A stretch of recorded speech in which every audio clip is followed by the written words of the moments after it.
the Chilam Balam.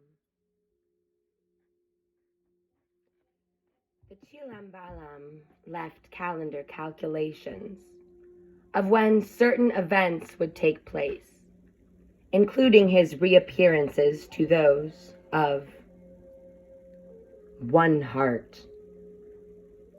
He tells us, he, she, we,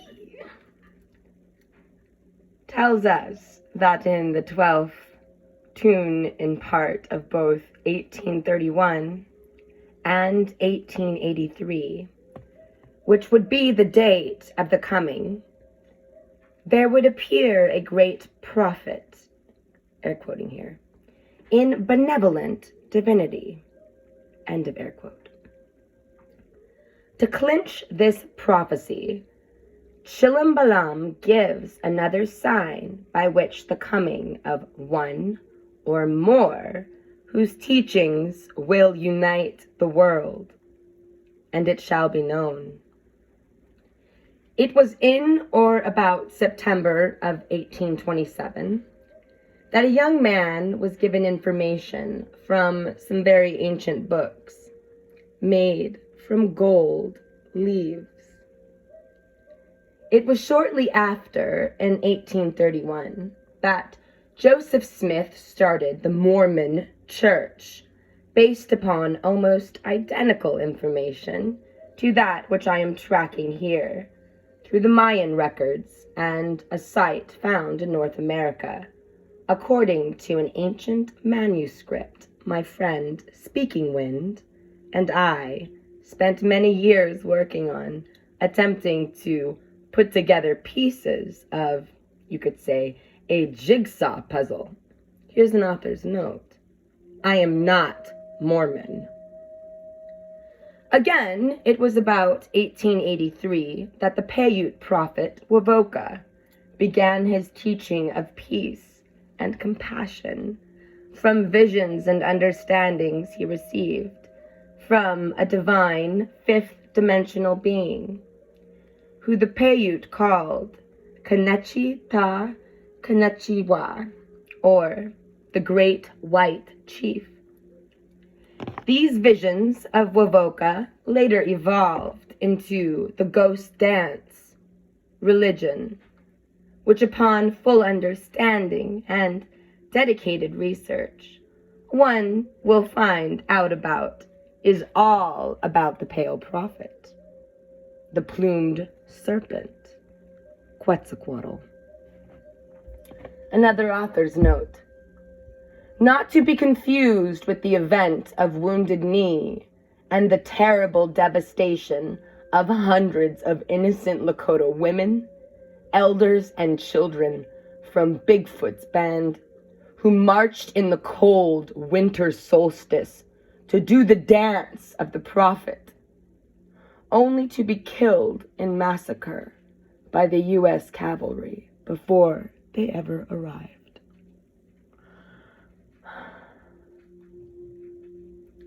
It is said that at the ghost dance of 1889, where tribes came from all over the Western territories, most weren't states at the time, to a place in the Nevada desert, strange lights appeared in the heavens, and that there appeared to be one who walked down what seemed to be a stairway of light to those assembled, stepping forth from a large round orange cloud that appeared in the sky. That must have been some kind of optical illusion due to the winds and sandstorms that appeared near the area. Yay or nay? I don't know. I don't think it was an optical illusion. That's my take. He's asking all of us, Ghost Wolf is. Testaments to this event can be researched in the Boston Globe archives. These occurrences would also agree in approximate timeline with the Toltec prophecy of the return of Quetzalcoatl, in the 13th Toltec era. Now I'm going to stop and bring something up. I don't know if anyone's read the Pistis Sophia, Gnostic texts, but it speaks of the 13th Aeon, and my gut is drawing a connection to those things as I read, so I'm just going to bring it up and I'll continue. This is, as yet, only partially understood, as we must again look at the holistic picture. There is the implication of the Chilam Balam, which indicates that there would be a coming of two great prophets, one right after the other. The Chilam Balam also refers to two bearded kings, one from the east, air quoting here. One goes forth as an emissary, another awakens, Itzamna Gwali, the god of the heavens, in the west. Here we are.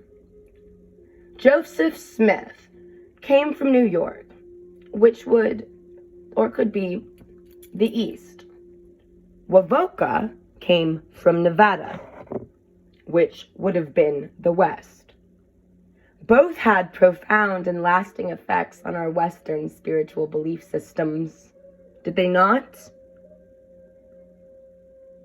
Also, on the same text, it says, air quotes, "The temple receives its guests, the bearded ones from the lands of the sun," i.e. the east, "the sun kings. These you will know, for they will bring a sign. You will know the sign by their hand." A handshake? As in the Kesh Alakim, I am your other self, in Maya.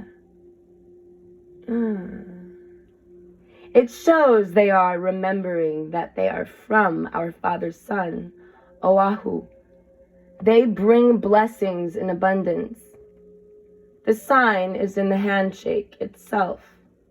Here's a clue. It is not a Masonic handshake. There will apparently be at least two important lords who manifest themselves at this time. One as an ambassador, preparing the way, and the other appearing as the one who gives the world-uniting message. It speaks further of the sign, foretelling of the blessings of abundance. Yes, this sign is your assurance that they have come from heaven. These sacramental objects of yours, O Itzatz, these holy things of yours, derive from Kukulkan. Find your holiness in truth and penitence. Find holiness with the people of God. I would say, find holiness with the people of one heart. Obliterated. Now, this is a very old book. In the world of Hunabku, the one supreme God, he comes to you from heaven in the drops of rain. It is good what I say unto you assembled here, O Itzes, people. Let the earth awaken when they tread upon it, and attend in another cartoon later on. Sufficient unto themselves are my words, for I am Chilam Balam, the jaguar priestess. I repeat my words of divine truth. I say that the divisions of the earth shall all be as one. Aho.